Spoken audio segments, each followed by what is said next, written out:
Welcome to a KE Report webinar produced in conjunction with Focus Communications. I'm your host, Corey Fleck, also your host over at the Corlin Economics Report website. In this webinar, we are featuring Kuya Silver, traded on the CSE under the symbol KUYA and on the OTCQB under the symbol KUYAF. I am joined by the president and CEO of Kuya Silver, David Stein, as well as Dave Lewis, the exploration director at Kuya Silver. Now, we will be focusing a lot on the Silver Kings property in Ontario, more of a reintroduction to this project, as Kuya Silver acquired this project back in March of 2021. Now, we are taking questions from everybody tuning in, so please use the chat or Q&A feature within this webinar software. And feel free to ask questions on the Bethania Silver Project in Peru as well. I will get the guys to give us a quick update on that asset. But again, most of the focus will be on this Silver Kings property. Now, David, again, president and CEO, start us off, please. Let's get this underway. Okay. Well, thanks a lot, Corey. And let's get started. I'm thanks everybody who's on the call today for joining us. Encourage you to look at the important notices here, our disclosures, and review those in your own time. The disclosures and the corporate presentation is on the website, so that'll include all of our normal slides, including everything about the Bethania project, and of course we do have a few slides on the Silver Kings project. This presentation that we're about to do today will get more in detail in the Silver Kings project. But before we get into the Silver Kings project details, and I pass it over to Dave Lewis, let me just give you a brief update intro on Kuya. So before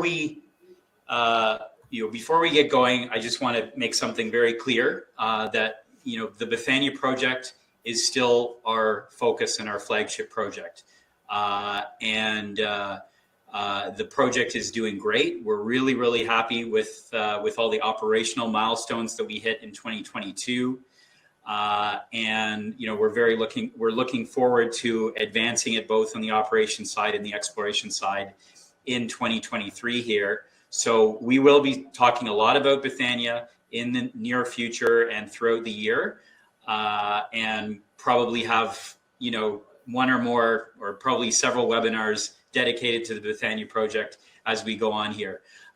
So there's really no change in the strategy there. However, we have had this Silver Kings project, and we have very good reasons why we entered this project originally back in 2021.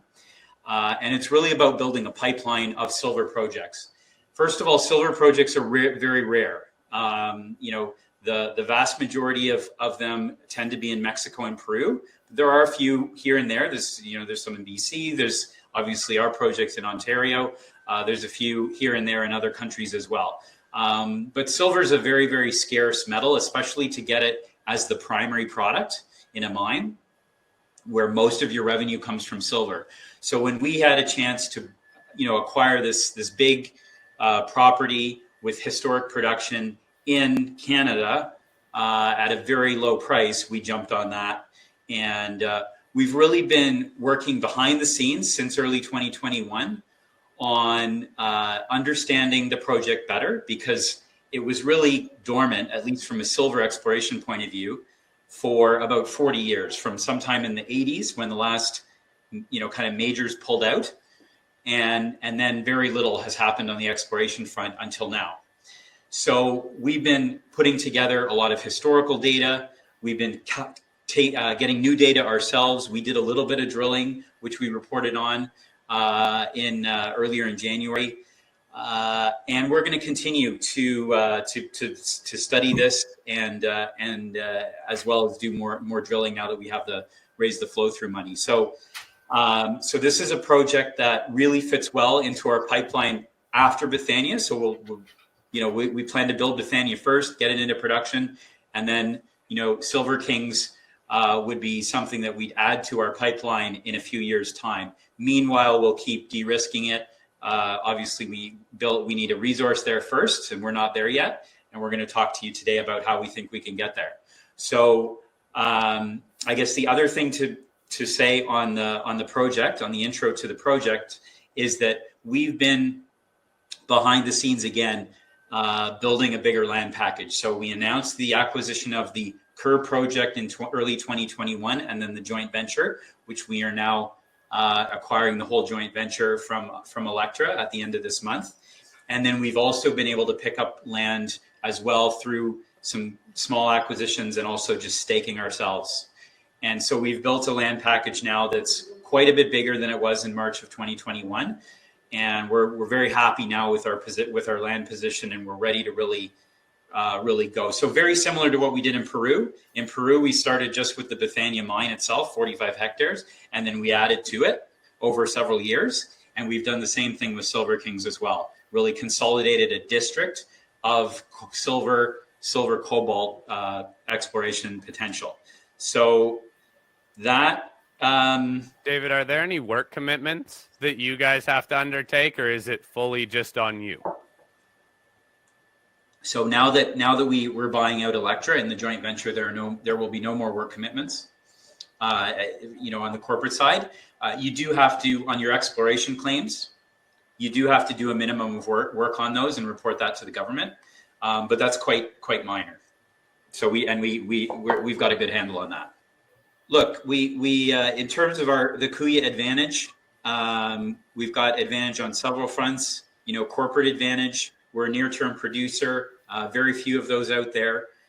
We are mostly silver. Again, a lot of the guys who have silver in their name, if you actually look at their revenue mix, it's mostly gold or it's mostly zinc. And we are going to be a true silver producer when we get Bethania into production. And I expect Silver Kings will be, very highly silver weighted as well. We'll see when we get our first resource. We've got the very high management ownership at 18%. Again, full alignment with our shareholders. Simple story, 100% ownership of Bethania, and soon to be 100% ownership of the Silver Kings joint venture. We always had 100% of KERR, but anyway, that's just getting simpler now, and simple is good in the mining business. So we've got a great setup here. Been very, very tough markets. We've been able to explore at Bethania. We've been able to do some exploration at Silver Kings as well over the past couple of years. Really, one thing I want to stress about Bethania is again, before we get into Silver Kings, is that we've been able to extend the strike length of silver mineralization at surface from the original 500 meters of the mine that was known at the mine, the Bethania mine, to the Hilltop Zone, to Carmelitas Norte. So we now have about 2.5 kilometers of strike length of veins that we've mapped and sampled at surface at Bethania, of which only 1/5, 20%, has been drilled. And of that 20%, it's only been drilled to 200 meters, and it's open at depth. So there's way more potential just with those 3 zones that we've already mapped and sampled. Of course, there could be more of them out there, and there likely will be once we get out and do some more regional prospecting as well. We've basically, every time we've gone out with doing regional prospecting, we found more veins somewhere. So we've got so far 100% success rate there. And again, on the production side, we've got a great project at Bethania. The low tonnage is really an advantage because it allows you to get into production quicker. Permitting is easier. We already permitted it. And the CapEx is lower too. So you can get into production with meaningful production, with less CapEx, less time, and less risk. And again, we're looking to do that in Peru, and then we want to repeat that in Ontario, in the next 3-4 years. David, a couple quick questions on the production front. Somebody just asked, is there a general timeline you can give on the startup of the Bethania mine? We see some of the metrics here, near-term production, but what needs to come into place before you do actually restart the mine? There's really 2 scenarios that we're looking at. The scenario with the PEA, that we put out. I mean, they're actually quite similar in terms of production, but the PEA, takes 12 months to build the mill from the time we sort of go with that, launch or approve the project, I guess, after funding. So that would be 12 months, but we can actually start toll milling production within 6 months. If we toll mill by itself, it would still be about 6 months. We'd have our first revenue from the sale of concentrate. We'd have ore production a little sooner than that. So that's sort of the range of possibilities or range of expectations. We're continuing to sort of de-risk some of the things we need to do to get the potential of the toll milling going. Just stay tuned for that. I would say we've got news coming on that. Okay, one more quick one regarding financing of the mine. We've seen more debt financing in the junior space. Have you guys considered debt financing? Any progress on the financing front? We have considered it. We really like it especially for the bigger project. I think it makes sense, given the quick payback, to have some debt on there. It's not going to go crazy, but I think it's a project that easily can handle some debt, and obviously that helps reduce the dilution to shareholders. We've had a lot of interest. We have had some preliminary discussions with lenders, and there is, I would say, a tremendous amount of interest to work with us on that. So I'm quite confident that will be part of the mix. I mean, unless we just get into such a hot bull market that we can raise it all in equity at a much higher price than we have today, obviously. But failing that, I would say debt will be 50 to 66% of the financing. Okay, perfect. Thank you. We can move along now. Yeah. Okay. All right. So I know Dave is itching to talk, so I'll try and whip through this here. This is our dual track value creation. I've already mentioned a lot of this stuff in the prior slides, but what's different about Kuya than our peers is that we can add value two different ways, or the other way I like to say it is our shareholders have two ways to win. They win when we explore, and they win when we develop, and we're doing both. And you can see on this slide some of the milestones or targets that we have on the exploration side, some of the milestones we have ahead of us on the development side of Bethania. And I think it creates a really exciting opportunity. You get the best valuation in mining stocks when there's growth. And if you can grow resources and production at the same time, it's really a double whammy for your shareholders in a positive way.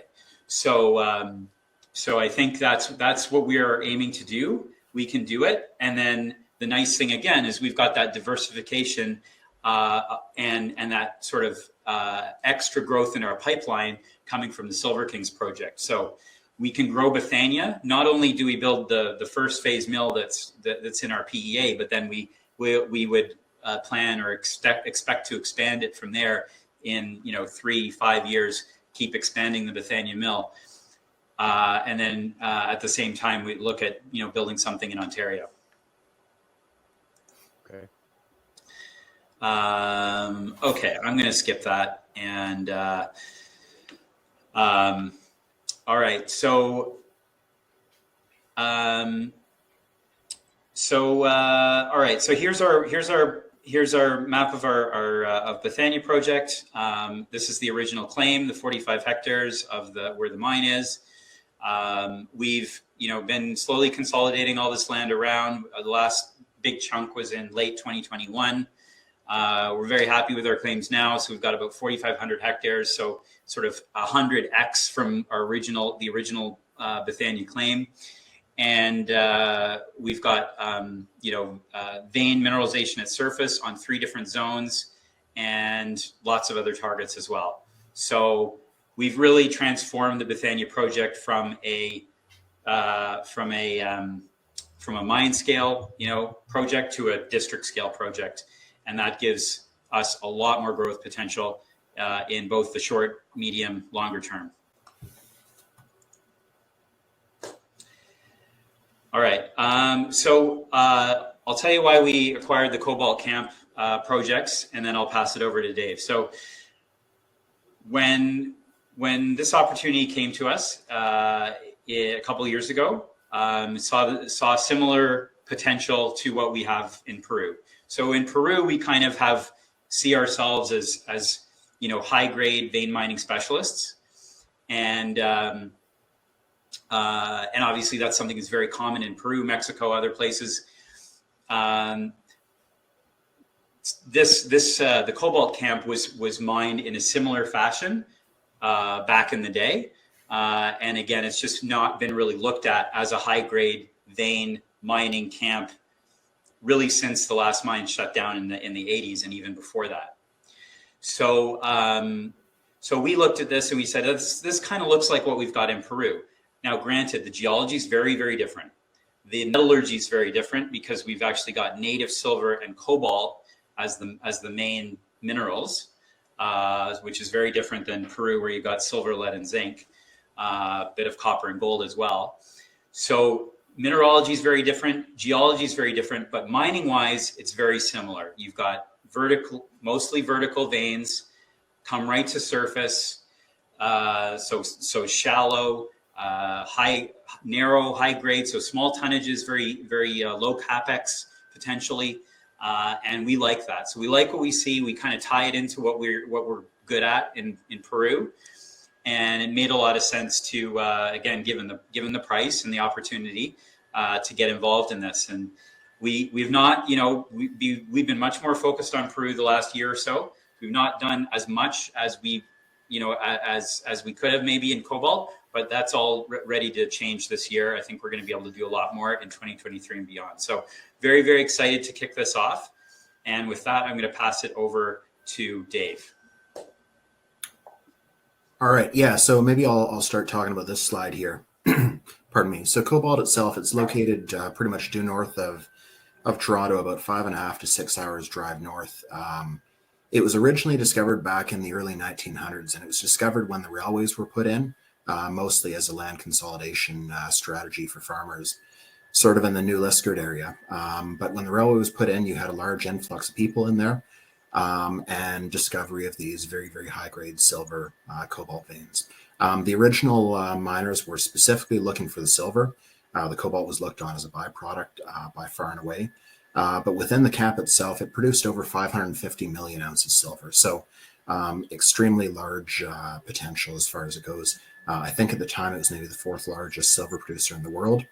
But it also produced very, very significant cobalt, which at the time was looked on as a byproduct or almost a waste metal. But obviously today with electric car batteries and the demand for cobalt, this is now a much more strategic metal, particularly from a critical minerals strategy. But the grades in cobalt were spectacular, to say the least. Some of the reports I've seen are up to 18,000 ounce per ton silver. So it's not necessarily measured in grams per ton or ounce per ton, but it's measured in weight percent, which is phenomenal. And the peak production in the camp was in 1911. So it's been largely reduced from its glory days back in 1911. But it still continued production through the 1950s and the 60s. And right through to the 80s when the price of silver started to drop and production decreased. What types of mines were in production that Pardon produced me? all this metal? What types of mines produced all these metals? Largely sort of very, very low tonnage, high grade deposits. It would have been basically adits or drifts from shafts, a few open cuts, but you're talking about veins on average, maybe between that wide through to about 1 foot or 2 feet thick. But very, very, very narrow vein mining. Okay, thank you. One of the big things with the town of Cobalt was that it is the birthplace of Agnico Eagle, and Agnico is AGNICO, which was an amalgamation of some of the companies that were working there previously, came together, amalgamated the camp, and are now largely focused on gold exploration. But they do remain the largest landholder in the camp. But one of the big things with cobalt was that the prospectors first came to Cobalt with the discovery of these high-grade veins, made their money, and then branched out and started discovering other major camps like Timmins, Kirkland Lake, Rouyn-Noranda especially, which are in close proximity. The other thing that not a lot of people know about is Thomas Edison had a nearby mine, and my understanding is that he came up and had a visit back in the early 1900s. And that was looking more at the cobalt rather than the silver.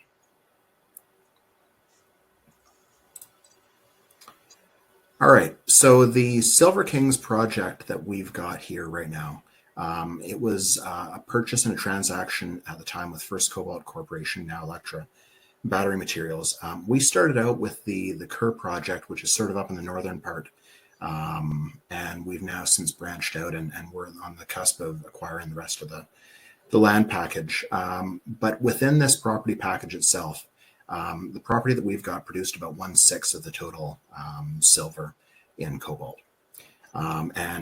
With First Cobalt, I was actually working on the project at the time, and David Stein brought me back in to manage the project for Kuya, for which I'm very grateful and appreciative. But since the time of the First Cobalt work, we've advanced this project pretty dramatically through a small drill program, a second small drill program, mapping, property scale geophysics, things like this. Okay, so the initial discovery, actually, as far as it goes, was by the First Nations, and I've got to do a quick call out and mention to our First Nations partners in the camp: Temiskaming First Nation, Temagami First Nation, or Bear Island, and Matachewan as well. And it's been a pleasure working with you all. But the initial discovery were traded as far away as current-day Georgia in the United States. So this map here on the right-hand side shows the railway line, and at the bottom of the map itself is North Bay, and towards the north end is Cochrane. So you've got about a 200-kilometer swath. But when the railways were being constructed, a large influx of people came in, fairly outdoorsy types, loggers and railway workers specifically, and it seems that they were the ones that first discovered the camp. And the joke is that the cobalt mining camp, it seems to have actually been discovered in the nearby or poor cousin camp of Silver Center first, in the Wettlaufer area, where one of the loggers discovered one of the high-grade veins, took an axe and blazed a tree, and then lost that, but produced a map of the area. And then people coming back in based on his map actually made the discovery of the Keeley Frontier deposit, which together produced almost 20 million ounces of silver in silver sand. But cobalt itself, it started out as a sort of backwoods frontier type town, and within 3 to 5 years developed into a small city in northern Ontario with a massive influx of money. So the top photo was taken in 1905, and it shows the train station in downtown Cobalt, but largely, timber frame houses, very much a shanty town. Whereas the slide in the lower left is 2 years later in 1907, and the influx of people has been dramatic. Still a bit of a shanty town, but now starting to develop a lot more money and a lot more development.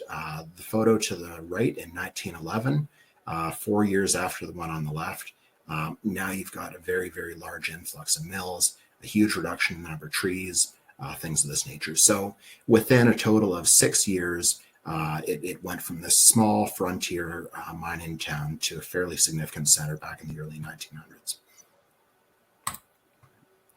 So as far as it went, Cobalt itself, with this massive influx of money, was a very, very rich town for its time. I mean, the photo on the left, it's one of the major hotels in Cobalt. I think it's called the Prospect Inn, and that's a photograph in 1907. The one on the top right is from the nearby town of Haileybury, and the joke is with Haileybury, that's where all the mine managers lived, sort of on the Millionaires Row area as opposed to the workers in Cobalt. But Haileybury itself had electric streetcars, it had sidewalks, a very, very modern town for the time. And then the photograph down on the bottom right is the Cobalt Stock Exchange, which was there before the Toronto Stock Exchange.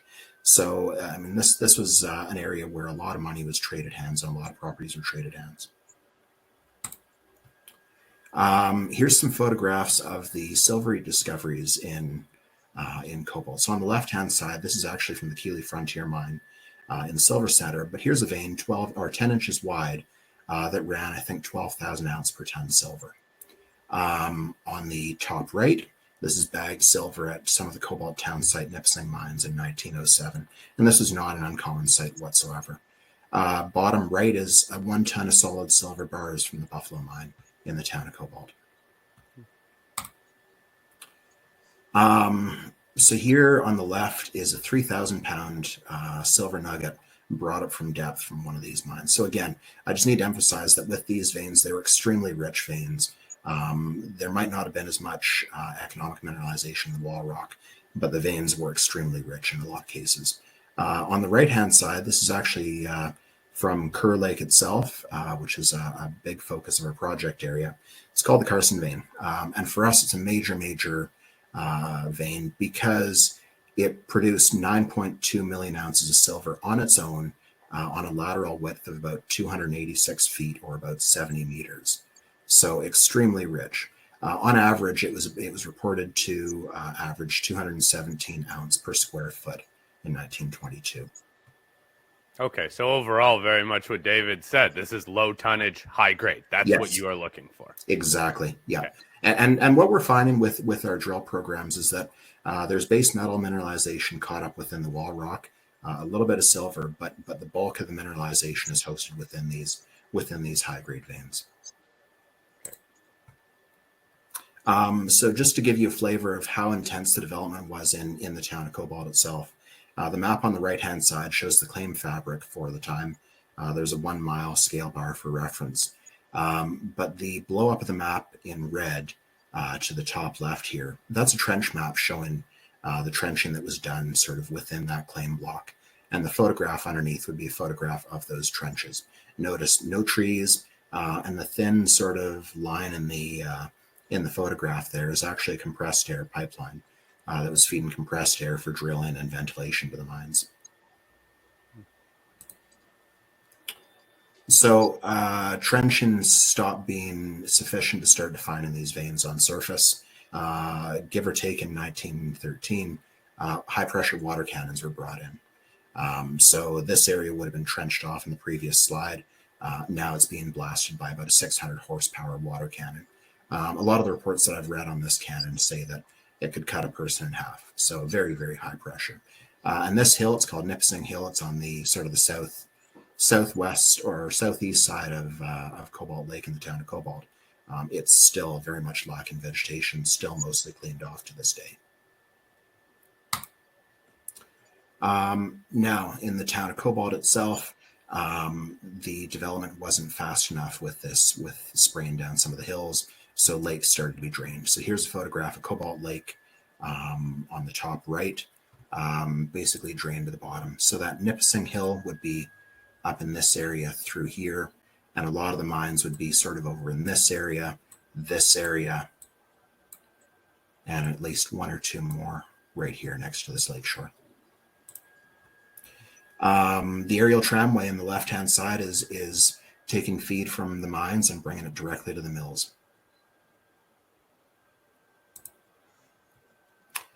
Now, this slide here is talking about our KERR Lake area in particular. And KERR Lake, I mean, within this photograph here, the aerial photograph sort of on the right-hand side, this area produced about 58 million ounces of silver within this footprint here. But in the top left photograph, that's what's called Jacob's Mine at the time. And I think that was about 1904, 1905. It turned into the KERR Lake mine, which produced almost 30 million ounces of silver on its own. And then in the photograph, there's a road system that runs on the north shore of KERR Lake here. And the horse-drawn cart would have been probably situated about here, looking out to these areas here. And it's seen one shaft right here, a second one right here, and a third one right here, corresponding with 1, 2, 3 mines. If this had been mined here today, the whole area would have been an open pit more than likely. The photograph itself was taken back in the 1940s, and it shows KERR Lake. You can see some of the large silhouetted areas. Those are actually open cuts that extended below the lake where veins were mined out. But if you notice, the lake shore itself has been eroded down, and the current level of the lake is right here. So the whole thing's been drained. And this was done back in about the 1940s. As it turns out, this wasn't even the first time it was drained. It was also drained back about 1913, 1914 in the search for silver in the area. So as far as silver, cobalt, and nickel production within the camp, this slide shows the production from about 1904 to 1968, for which we have good records. The silver production did continue through the 80s and early 90s. I think the last mine in the area, Silver Fields by Teck, was one of the last. I think it closed in about 1982 and 83. Langus, which is a little bit out of the main cobalt camp, closed, I think, early 90s, somewhere around there. But we've got the best information between about 1904 and 1968. But notice right off the bat that the silver production just started to skyrocket, and it hit an all-time high of just about 35 million ounces of silver in 1911. I think it was on the order of about 60 or 70 mines at this time. But I find it really interesting because the cobalt itself is associated with the silver in the veins, but cobalt plummeted as far as production values go. And to my mind, that means that the cobalt was just discarded in the tailings pond. It wasn't recovered, or if it was recovered, it wasn't sold. But later on in the 50s and 60s, after World War II, there's a little bit of resurgence, particularly in the cobalt, but also in the silver and the nickel. And it's been sort of a lot quieter since then. Dave, I think you've outlined the history here well. I've gotten a number of questions coming in, more or less asking what the work plans are going to be. So we can make it there. I know people are wondering. Yeah, perfect. Happy to get to there. All right, so sort of the last thing, or one of the last things I'm going to show you here, is that mineralization is highly localized within the camp. So the main town of Cobalt sits right about through here. KERR Lake, which is on our property, sits right in here. Can someone move the video screen? I can't clear my annotation here. Oh, sure. Absolutely. Yeah, I'll move that there. Perfect. Thank you very much. But what this slide is showing is the production of some of the mines within the area, up to about 30-40 million ounces of silver apiece, but a lot of smaller producers within the area. But at the current time, everything in yellow is Agnico Eagle or other owners. And virtually in this picture here, there are no open spaces. Everything's been claimed, but these refer to the patents themselves. And then sort of the pinkish, reddish orange color, that is the property controlled by Kuya Silver, both patents and leases and claims. So just a quick slide on the mineral distribution or the vein distribution. The section on the bottom side is from this A to B on the top right-hand map. And the orange color in particular, it's called the Nipissing diabase sill, but it's a large flat line intrusive rock that controls a lot of the veins. So where the veins occurs, they occur within about 200 feet above and below the diabase, so major control on mineralization. But where mineralization tends to occur is that the best veins occur within the so-called Huronian supergroup, which is shown in brown on both the map and the section. And at KERR Lake, we've got a very large wedge of Huronian supergroup sedimentary rocks. But it does also penetrate both the Archean, the basal Archean rocks and the Nipissing diabase sill itself. Okay, so coming to the KERR property. Sorry it's taken so long to get there, but I think the history is very relevant to what we're getting to here. So this map shows in blue is Kuya Silver's 100% owned patents, and there's one lease sort of up on its own to the north. And then in green, these are cell mining claims. So our property isn't quite as big as the green cell mining claim shows, but it's not far off either. But the red lines show the known historic mineralized veins, whereas the stars and the dots show the historic mines in the area, as well as our prospects for the time being. And I do want to point out that on the left-hand side of this, we've got the Silver Fields mine, which is off on the left. Combined production on this slide, just within the Kuya property, is 77 million ounces of silver.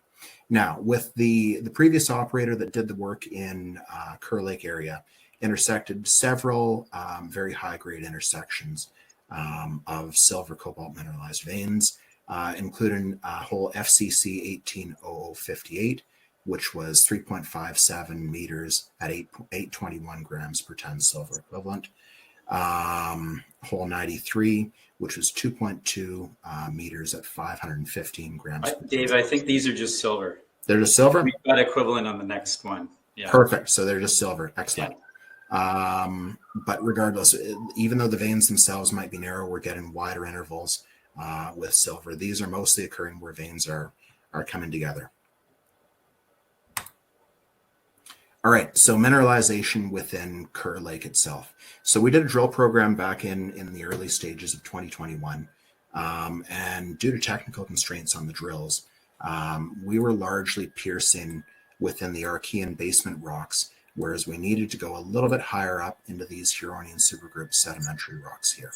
But the Kerr Lake structure, it forms this large arch-like structure with the diabase.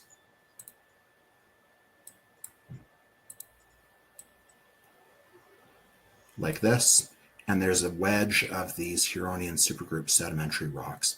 Historically, these are the major, this is where the major economically mined veins were located. So although they do penetrate below this surface, we want to be within this flat line wedge, just because these sedimentary rocks, when they get veined, the vein widths and grades can quite often blow out. So within the drill program we did in Silver Kings, or the Kerr Lake project, I think our best grade was on the order of 700 grams per ton silver equivalent. That's within the basal Archean rocks. We'd really like to be a little bit higher up, and I'll get to that here in just a second. Can I just, how high up are you talking here then? If you're looking for something that sounds like closer to surface, give us a general idea of what might be too deep.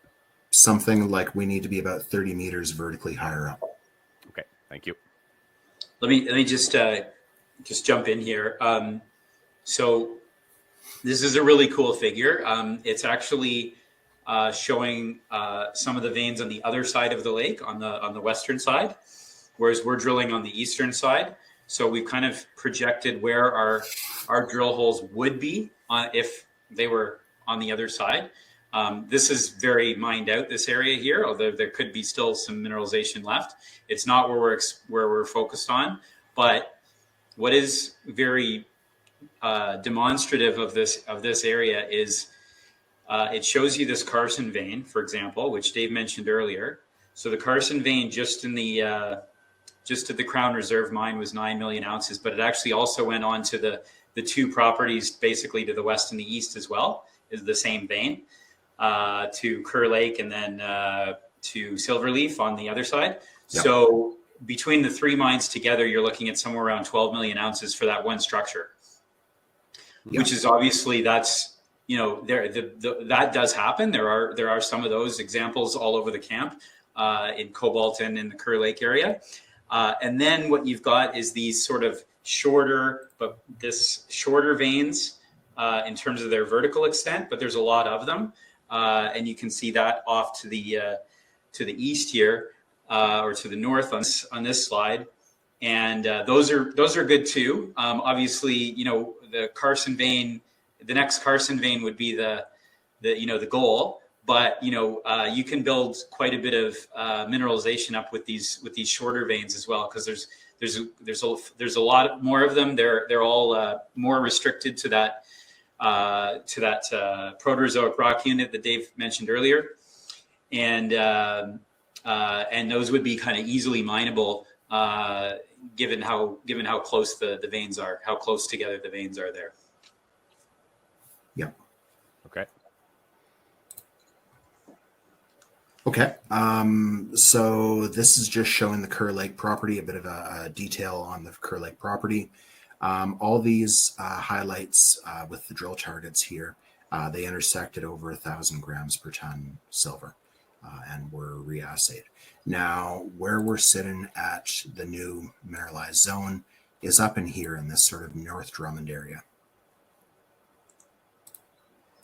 Okay, so if you don't mind, I'm now going to switch to my screen and show some of the 3D models and the 2D maps. Absolutely. There you go. Okay, great. So this is just showing the claim fabric at KERR Lake back in the early 1900s, probably around 1910, 1915. But some of these deposit areas, such as Silver Leaf, it produced on the order of 500,000 ounces of silver. But right next to it at Crown Reserve, there was just over 20 million ounces of silver produced. And what I want to emphasize right now is that the silver production was primarily from 1908 to 1927. It produced almost 100% of the silver in that time frame. Why that's important is that KERR Lake was drained about 1913. So the production would have been just after, or the production would have started before and finished just after the lake was drained. The nearby KERR Lake mine here produced 28.5 million ounces. Lawson produced 4.2. Drummond produced about 3.8 million ounces. And where we're looking here at the North Drummond claim here, it produced nothing as far as we know. This area of Hargrave produced nothing, but the one right nearby produced about 500,000 ounces and then 0.1 million ounces of silver. And within the KERR Lake area here, the Carson vein stretched about from here to about here and right through there. Now, 9.2 million ounces was produced from there to there on this map sheet. And then about another 3 million ounces was produced here. So the point I'm trying to make here is that things are very, very localized. And when you start getting vein clusters, the grades can increase dramatically. So is this about you guys trying to make a new discovery, or is it simply finding where past miners missed mineralization? I'd say a bit of both, Corey. I'd be happy with either one. And as far as it goes, I mean, this is all brownfields exploration anyway. You know, this is very near mine, proximal to mine mineralization. Okay. That kind of ties into another question, too, that said, look, there seems to be ample infrastructure at Silver Kings. What do you need to do work-wise? How much drilling? How much is it going to cost to actually turn this into a mineable, let's say, resource or a marketable resource? Maybe I'll take that one. So I think, look, I think if we could get something on the order of, let's say, 10 million ounces from one or more or cluster of veins, then you'd have something where we could start looking at production scenarios of a few hundred tons per day, and obviously the grades here. With the grades that we get, for a few hundred tons per day milling, you could be producing, 1-2+ million ounces a year of silver that way. And so that's kind of really the goal, just to start off. And much like what we do in Peru, you get it into production, you keep exploring, and then you can expand as your resources grow. And it's very easy. We'll build the mills modular as I think everyone does nowadays, especially on the smaller tonnage side. And that way it should be easy to increase production once we have the resources to justify that. Okay. All right. So that's the claim fabric. Here's where the historic veins are shown. And where we were drilling was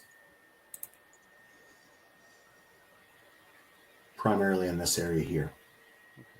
And so there are a few veins known in the area, but the orange is the newly intersected veins, but it's this cluster of holes. So this is up near the North Drummond area.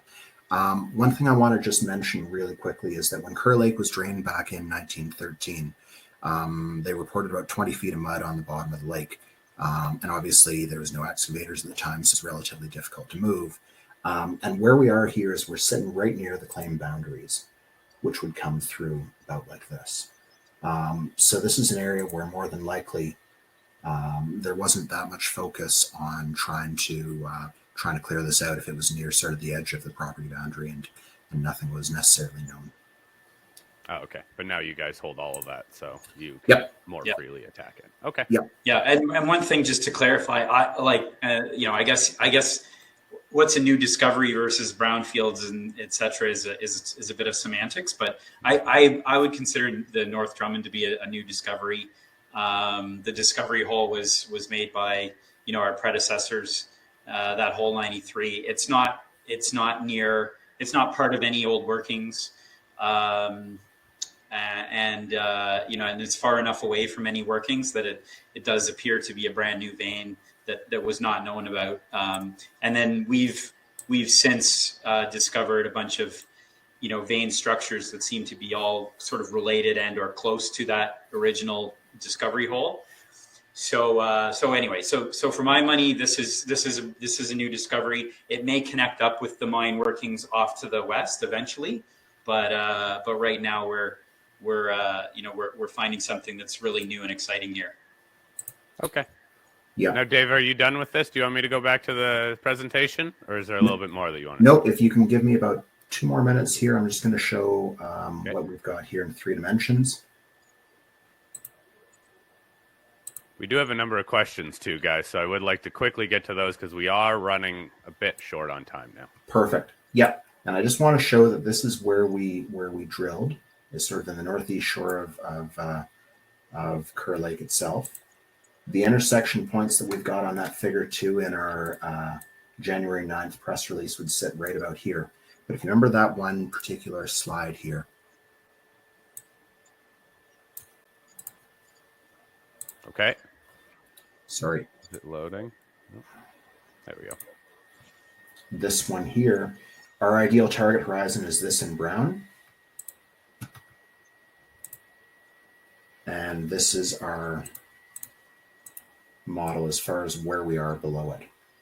So we're significant distance below that, and yet we're still hitting this mineralization. So we're very encouraged by that. And with this particular drill program, we'd want to be sort of in the higher up parts of the system. We're in the basal parts of the system. So even though the grades aren't quite what we were hoping, we're very optimistic that when you get higher up in the system, that within these vein clusters, the grades will increase. That's the idea here. But that's unless there's anything else, I'm happy to move on. Back to the presentation. Here we go, guys. If you could wrap it up, and I'll fire a couple questions off to you. Everyone keep sending in your questions. If we don't get to them, I'll have both these guys back on my show to address all of your outstanding questions. So continue on there, Dave. All right. Well, I think we've got our share structure slide. That's always, if you're a new investor, always important. Ridiculously low market cap at 22 million. High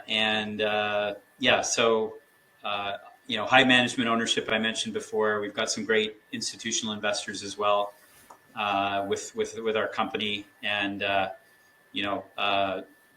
obviously just leave it at that there. And this is on our main. This is one slide you can see anytime on our website as well.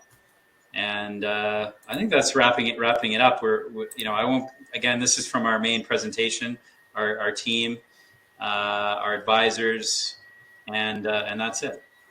Okay, guys, let's answer a couple of questions here. Again, everyone keep sending in your questions, but we'll get to a couple of them. Agnico Eagle was brought up a lot in this presentation. Let's talk about their production right beside this asset, the Silver Kings asset. How much has Agnico produced? What work is currently going on?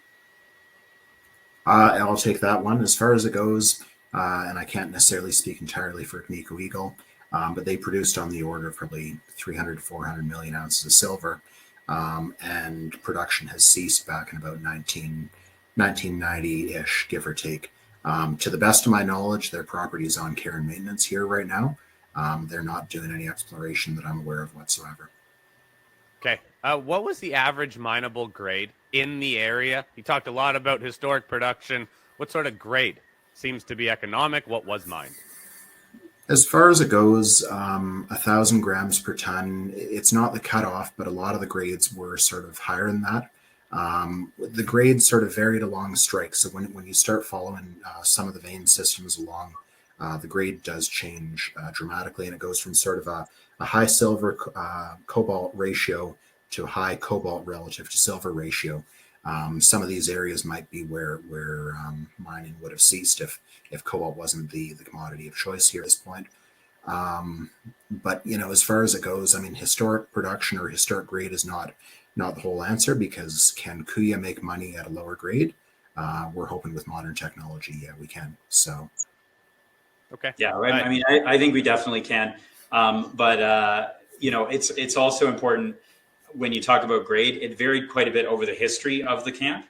So in the early days, I mean, they basically were mining visible silver. So you're looking at percents of silver in terms of their ore grade. And there are some records that they're not complete, but there are some records that help us estimate the grades. And then it would have gone to, a bit lower, in the 30s, 50s, et cetera, as time went on. But yeah, I think 1,000 grams per ton is more than enough to mine it today. Okay. Well, David, you also made the comment that in terms of scale, you're looking at reaching, let's say, 10 million ounces. What's the time frame? How much work needs to go into that? Would that come from multiple areas on the site, or do you think one area could contribute that much? Give us some more information on the roadmap to 10 million ounces. Well, I guess ultimately Mother Nature will tell us that, but I think we have the potential for that alone at North Drummond, given the sort of the size and scale of the vein system that we've intersected to date. Yeah, so that